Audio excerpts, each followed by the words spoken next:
The skies of Veralia were a soft silver that morning, glowing faintly under the twin suns.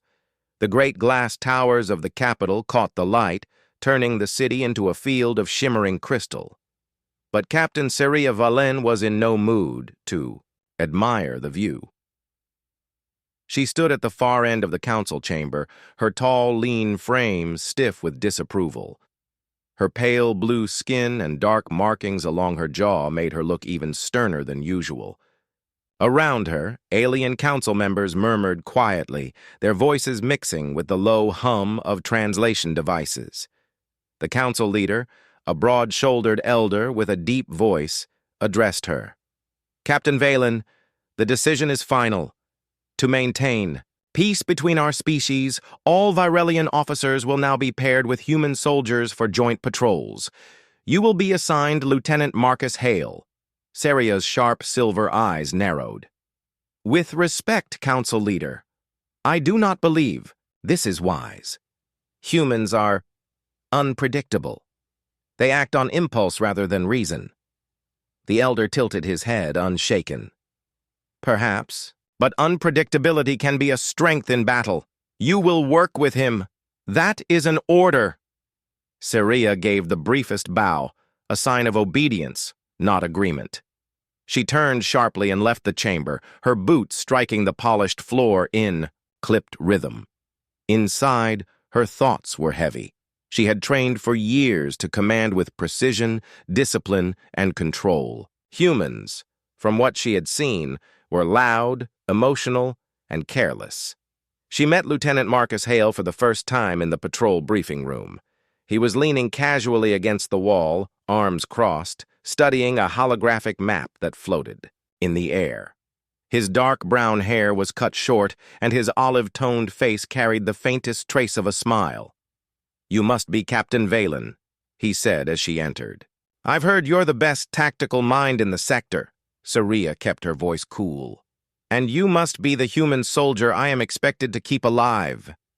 Marcus raised an eyebrow but didn't take offense. "Well, I'm glad we're starting. Off friendly." They reviewed their patrol route, Sector 9, the outer districts of the city. Reports had come in of strange power fluctuations near the old industrial zone. The route was not dangerous, but it was unpredictable, much like the man she had been paired with. The transport hovered over cracked roadways and faded buildings.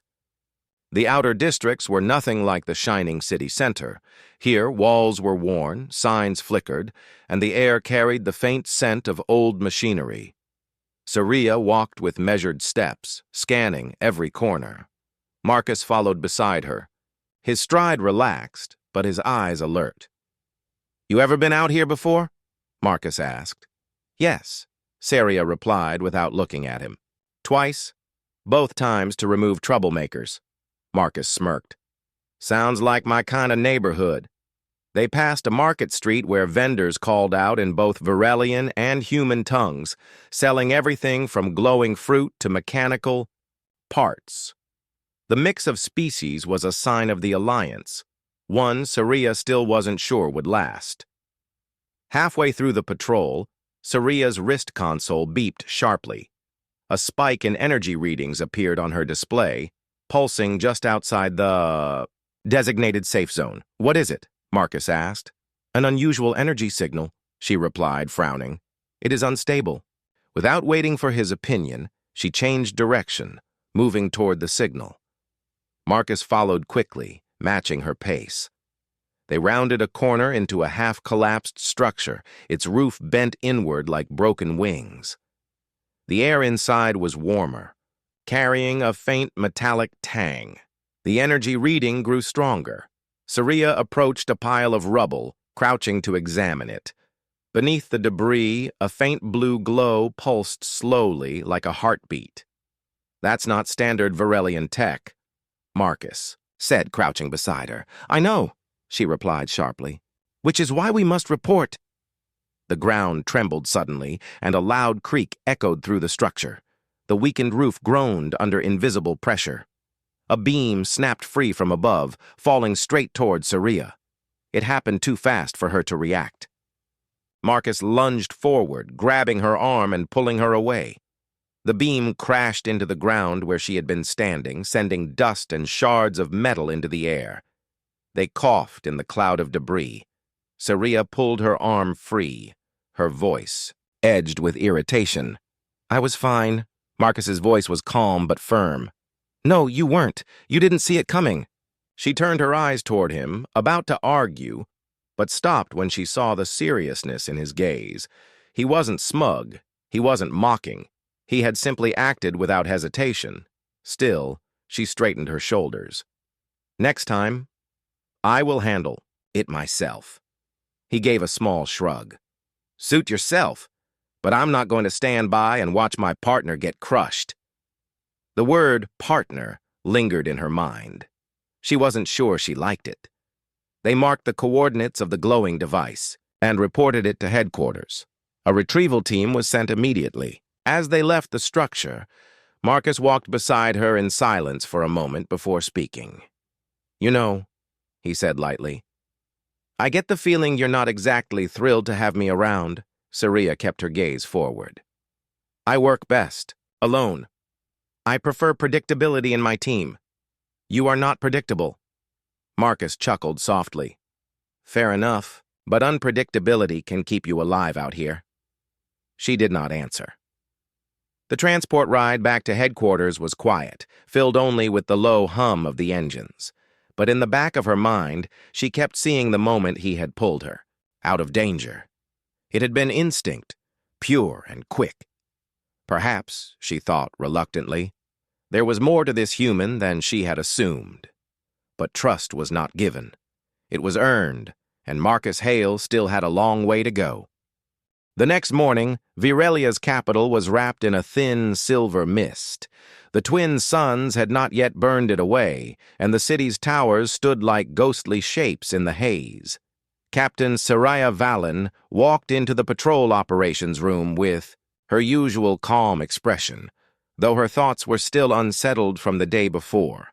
She had replayed the moment in the old building several times in her mind. The falling beam, the way Marcus Hale had reacted without hesitation, the grip of his hand on her arm, firm, quick, but never rough. She did not like owing anyone a debt, especially a human. Marcus was already at the briefing table, scrolling through data on a portable console. He looked up when she entered and gave a small nod. "Morning, Captain." "Lieutenant," she replied formally, taking her seat across from him. The holographic display flickered to life above the table. It showed the industrial zone they had visited yesterday, marked with a new cluster of red icons.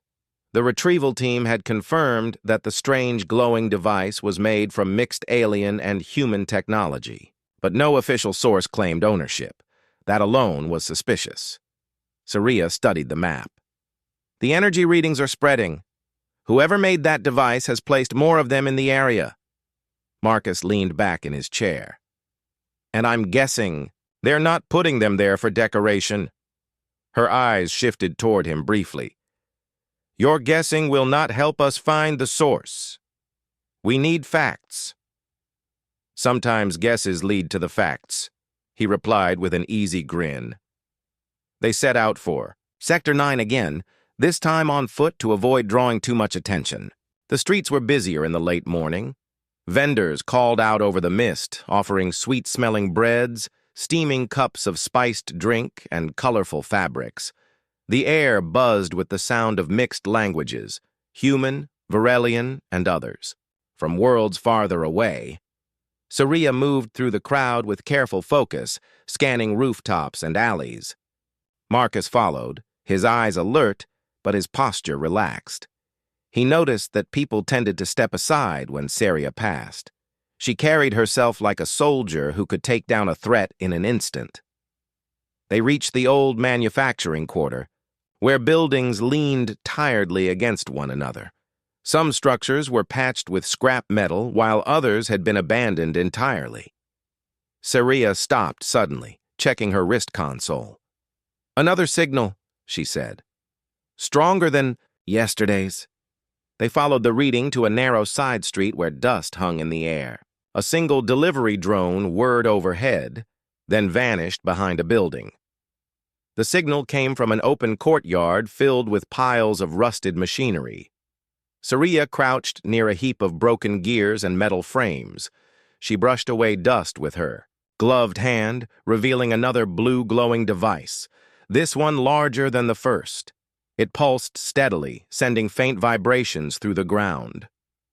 "This is no simple energy cell," she murmured. Marcus stepped beside her, studying the glow.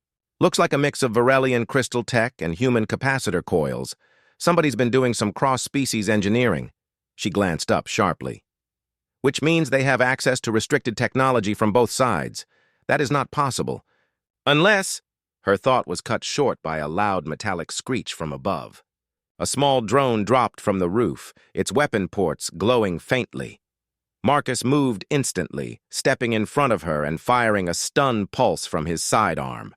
The drone jerked mid-air, then crashed into the dust with a hiss of sparks. Saria rose to her feet, scanning the rooftops.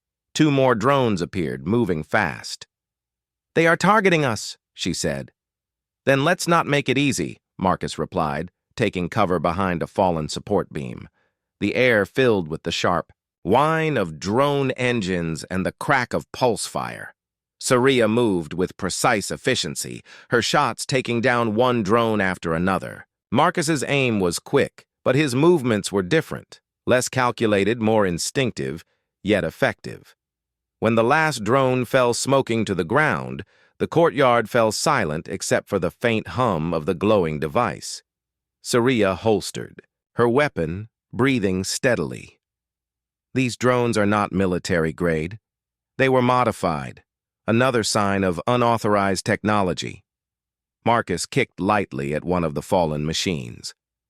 "And whoever's behind it doesn't want us finding their little science projects." She gave a small nod, tapping her console. "We will have to bring this device back ourselves. I do not trust leaving it here for another team." He smiled faintly. "See? We're already agreeing on things. That's progress." She ignored the comment, though she did not deny it. On the walk back to the transport, Saria noticed Marcus, kept glancing around more than before. She realized he was checking rooftops and alleyways the same way she was. He had adjusted his movements to match hers. "You are more cautious than yesterday," she said. "Yeah," he replied. "I've seen enough ambushes to know you rarely get just one."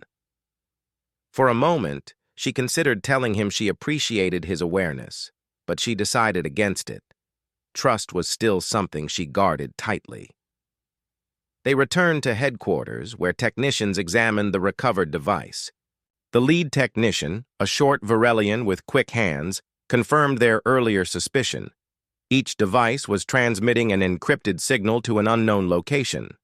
Saria studied the display on the lab monitor. "If we find where this signal is going, we will find the one responsible." Marcus leaned in beside her. "Then let's find them before they find us." For a brief moment, she allowed herself to meet his eyes. They were steady, determined, not the careless look she had expected from a human soldier. Perhaps unpredictability was not always a weakness, but she would need more proof before changing her mind. Outside, the suns dipped lower toward the horizon, casting long shadows across the city. Somewhere in those shadows, someone was planting more devices, waiting for the right moment to strike. Saria knew one thing for certain. If this was the start of something bigger, she and Marcus would have to face it together, whether she liked it or not. The city's underbelly had never been part of Captain Saria Valen's patrol routes. Most officers avoided it unless absolutely necessary. The ancient tunnels and service corridors beneath Virelia were relics from before the glass towers were built, and much of the area was abandoned, forgotten, and unsafe. But that was where the signal had led them. The laboratory had traced the energy device's transmissions to a central source, deep underground, in the maze of old maintenance tunnels, beneath Sector 11. It was the kind of place where signals could hide for months without detection. Saria stood at the entrance to a narrow stairwell that led below street level. The faint smell of damp stone and old metal drifted upward. Her hand rested on the grip of her sidearm, her silver eyes scanning the shadows. Marcus Hale arrived beside her, adjusting the small headlamp strapped to his forehead. "You ever been down there before?" he asked. "No," she replied simply. "And I do not plan to stay long." "Guess we'd better make it worth the trip then," Marcus said, his tone light, but his posture alert. The stairs creaked under their boots as they descended. The deeper they went, the cooler the air became, until the warmth of the surface was a memory. Pipes lined the walls, some dripping water in slow, steady drops. Their footsteps echoed off the stone. At the bottom, the tunnel opened into a wide corridor lit only by their lamps. Old warning signs in faded paint were barely visible on the walls, some in Varelian script, others in human writing from the early days of the colony. Saria checked her wrist console. "The signal is moving. It is not fixed to one location." Marcus frowned. "So it's not just a device. Could be someone carrying it." They followed the readings through twisting hallways, their lights cutting through clouds of dust. Twice they passed rusted doors that had been sealed shut decades ago. The air was thick with the scent of old oil and damp stone. The signal grew stronger as they reached a large chamber where broken machinery lay scattered like skeletons. The floor was littered with old tools, cracked pipes, and chunks of metal. In the center of the room, a small device sat atop a crate, glowing faintly blue. Saria approached cautiously.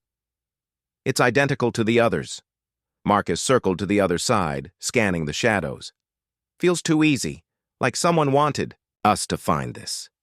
Before Saria could reply, the faint hum of machinery echoed from the tunnels. Then the sound grew louder, metal against stone and the whirring of engines.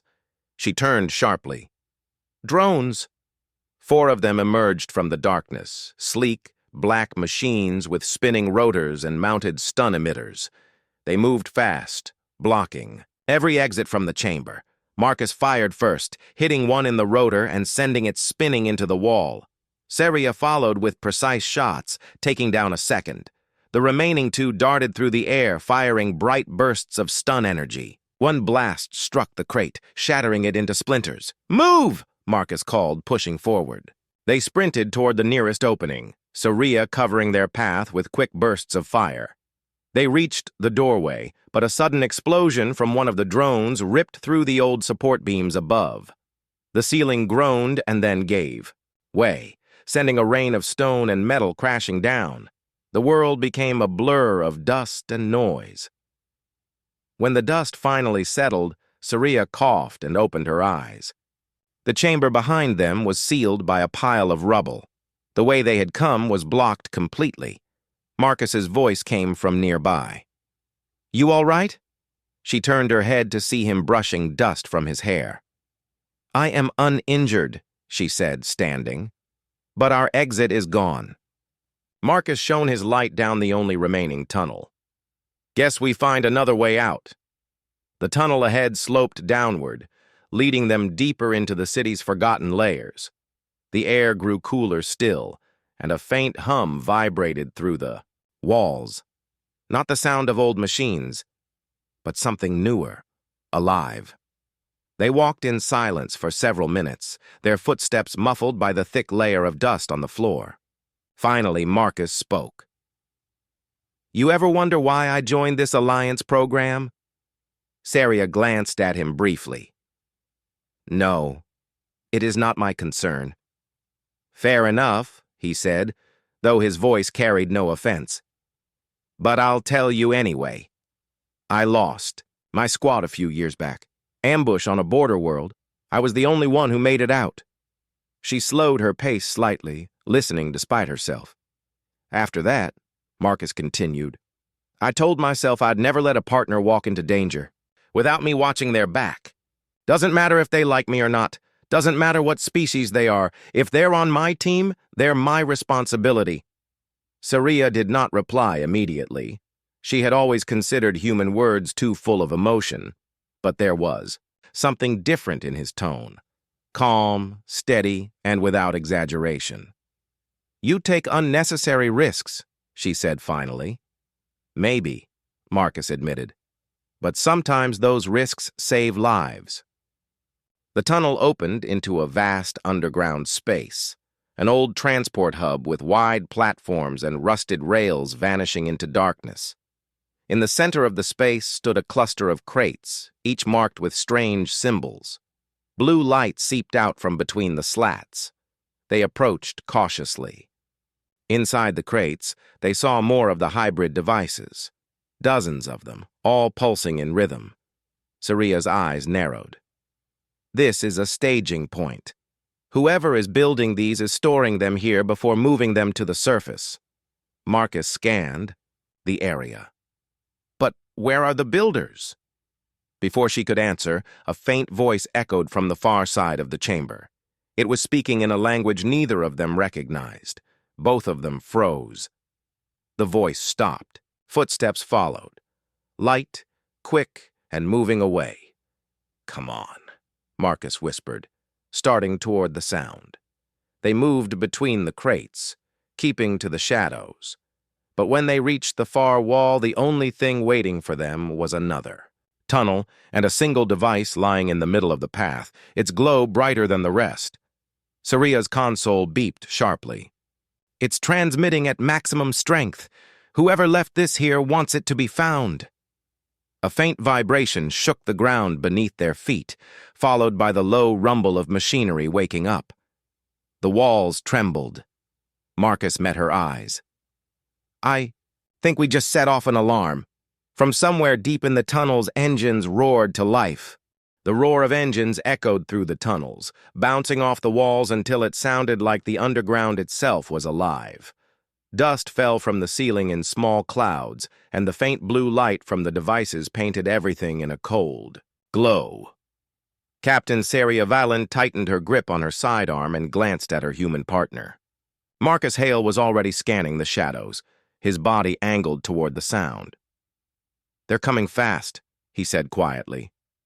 "They know we are here," Saria replied, "and they are trying to trap us." The vibration in the floor grew stronger, like the steady beat of approaching footsteps, but far heavier. The noise split into multiple directions. Whoever their enemy was, they were using the tunnels to surround them. Marcus pointed toward a narrow service passage to the left. "That way, before they close in." Saria hesitated for only a moment.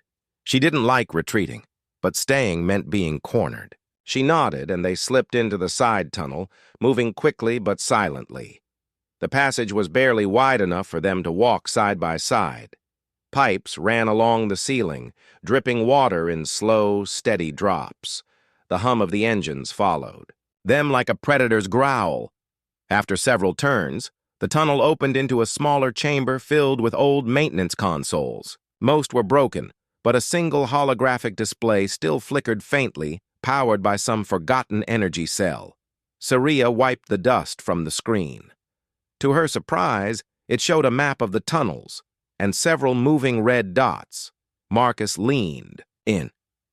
"Those are us, right? And those are them." The red dots representing the enemy were closing in fast, coming from 3 directions.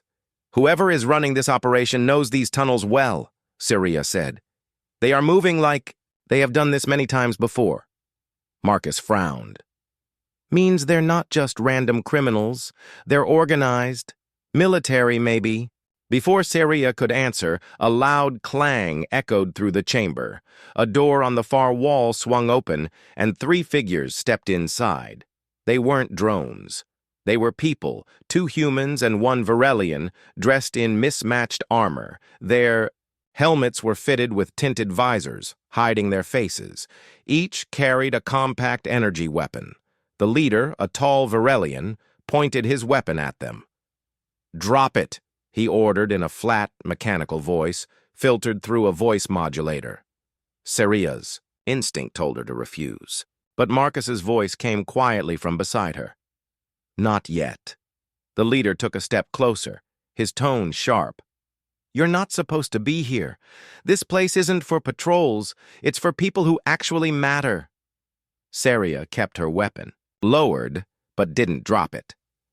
"You are using restricted technology from two species.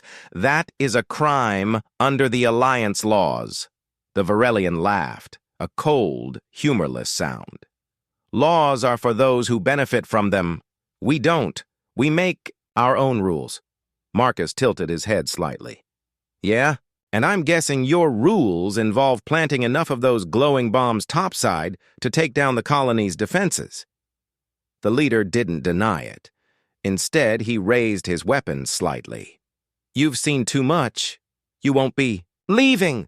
Saria reacted first. Her weapon snapped up and fired, striking the leader's arm. The shot wasn't fatal, but it knocked his weapon aside. At the same time, Marcus dived toward the nearest attacker, slamming into him with enough force to knock him back against the wall. The room exploded into motion. Blasts of blue light, the thud of boots on metal, and the sharp hiss of air as weapons fired. Saria moved with precision, each shot measured. Marcus fought with quick, fluid movements, using the cramped space to his advantage. One attacker went down, stunned by a direct hit from Saria's sidearm. The other tried to retreat toward the door, but Marcus caught him with a quick strike to the arm, sending his weapon skidding across the floor. The leader, clutching his injured arm, glared at them through his visor. "You think stopping us here will change anything? We're everywhere." Saria stepped forward, her voice calm but firm. "Not for long." A sudden, sharp whistle echoed through the tunnels, some kind of signal. The leader slammed his hand on a console, and a hidden door at the back of the chamber slid open. "Marcus!" Saria called, but he was already moving. He lunged for the leader, but the man slipped through the door and disappeared into the darkness beyond. Saria ran to the doorway, but it slammed shut before she could follow. Marcus exhaled sharply, frustration clear in his voice. "He's gone." She tapped her wrist console. "We have the coordinates of this location. Command will send a strike team." Before they could leave, Saria noticed something on the floor near the fallen attacker, a small data drive, knocked loose during the fight. She picked it up, turning it over in her hand. "This may hold information on their network," she said. Marcus gave a small grin. "And here I was thinking this trip was a waste." They left the chamber quickly, following the map back toward an access point. The sounds of pursuit had faded, but Saria didn't relax. These people were organized and well-equipped. That made them dangerous. As they climbed a final set of stairs toward the surface, Marcus spoke quietly. "You took that shot fast back there. If you hadn't, I'd be fried right now." Saria glanced at him. "I do not allow my partner to be harmed when I can prevent it." He smiled faintly. "Guess we're both stubborn about protecting each other." She didn't answer, but inside she admitted the truth. Marcus had earned a measure of her trust today. He was reckless at times, but his instincts were sharp, and his loyalty was real. They emerged onto the surface just as the suns were setting, painting the sky in shades of gold and rose. The city lights were beginning to glow, the glass towers reflecting the fading daylight. Saria looked out over the streets, her thoughts heavy. Somewhere below, in the hidden layers of the city, the enemy was still working. And now she knew the truth. This was not the act of one small group. It was part of something larger, something that could shatter the fragile alliance between their peoples. Marcus stepped beside her, resting his weapon against his shoulder. "So, what's next?" She turned her gaze toward the horizon. "We go after them, all of them." And for the first time since they had met, she said it without doubt, because she knew Marcus would be there, watching her back. The night before the raid, the command center of Varelia was quiet but tense. Screens glowed across the room, displaying maps, troop positions, and live scans of the enemy stronghold. The structure sat at the edge of the industrial zone, hidden, behind layers of scrap metal walls and shielded by an energy field. Captain Syria Valen stood at the main table, her arms folded, studying every detail. Around her, officers from both Varelian and human forces moved quickly, checking weapons and running communications tests. Lieutenant Marcus Hale entered, wearing light armor and carrying his rifle slung over his shoulder. "Looks like they've built themselves quite the fortress," he said, nodding toward the map. Syria replied without looking up. "Fortresses fall. They just need the right strike." Marcus smirked faintly. "And I'm guessing that's where we come in." She glanced at him briefly. "We are leading the assault team. Small force, direct attack. The larger army will move in after the shield is down." Hours later, before dawn, the strike team gathered near the edge of the industrial zone. The air was cold, and the streets were empty except for the faint hum of generators. The suns had not yet risen, and a pale gray light touched the horizon. Syria moved among the team, checking gear. She carried her standard-issue sidearm and a compact pulse rifle. Marcus carried his rifle, along with a small pack containing explosives for the shield generator. "Once we're in," Marcus said quietly, "we have to move fast. The longer we stay, the more chance they'll call reinforcements." Syria nodded. "We strike at their heart, disable the shield, and hold until the main force arrives." They moved in silence through the empty streets, shadows blending into the mist. The stronghold came into view, a jagged wall of welded metal plates, and barricades with sentry drones floating above. Faint blue light pulsed inside, the same glow as the devices they had recovered. A single gate blocked the entrance, guarded by two armored figures. Marcus gave a hand signal to the team. Two soldiers split off, circling wide to draw attention. A moment later, a loud noise echoed from the far side of the wall, an intentional distraction. The guards turned toward the sound, and Marcus and Syria moved forward quickly. With precise shots, they disabled the guards' weapons and pushed through the gate before an alarm could be raised. Inside, the stronghold was a maze of crates, workbenches, and stacked machinery. Workers moved between stations, welding and assembling more of the hybrid devices. Most were not soldiers, just technicians who froze at the sight of the armed strike team. Syria moved quickly, her voice sharp. "Shield generator where?" One of the team pointed toward a low building at the far end of the compound. "In there. Heavy guards." They pushed forward, but the first wave of defenders appeared, armored mercenaries like the ones in the EA. Tunnels. Weapons fire lit up the narrow paths between crates. The noise was deafening in the enclosed space. Marcus took cover behind a stack of metal parts, returning fire in short, controlled bursts. Syria covered his flank, her shots precise, forcing the enemy back step by step. They reached the generator building and found the entrance locked with a reinforced gate. Marcus knelt beside it, pulling a small charge from his pack. "This should open it," he said, "but we'll have company the second it blows." "Then we hold the door," Syria replied. The charge detonated with a sharp crack, sending fragments of metal scattering. The team surged inside. The generator filled the center of the room, a tall, humming machine surrounded by glowing energy conduits. Sparks danced along its surface as it powered the stronghold's shield. Marcus moved straight to the base, placing the remaining charges carefully. 3 minutes, he said. "We have to hold until then." The enemy arrived almost immediately. Blasts of energy tore into the doorway, forcing the team to pull back behind cover. Syria stood at the front, her rifle steady as she kept the attackers from crossing the threshold. Marcus worked quickly at the generator, setting each charge in place with practiced movements. A mercenary managed to push inside, weapon raised, but Marcus stepped in, knocking him back with the butt of his rifle before returning to his work. Syria saw the move and shouted over the noise.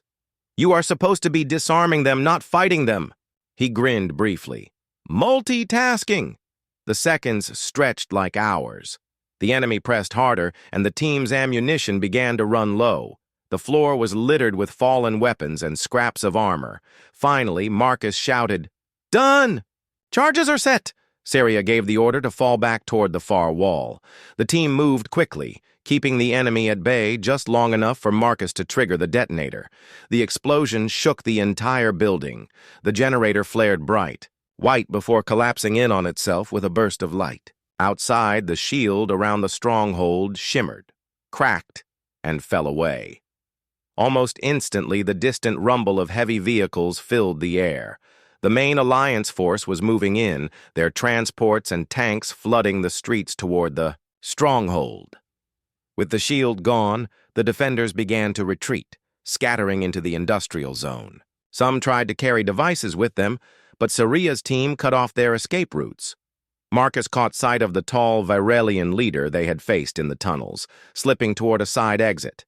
He motioned to Saria, and together they gave chase.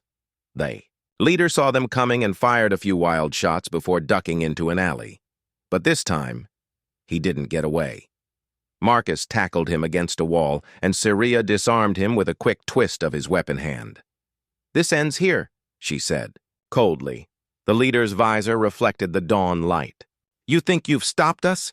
This is just one base. There are others." Marcus tightened his grip, but didn't speak.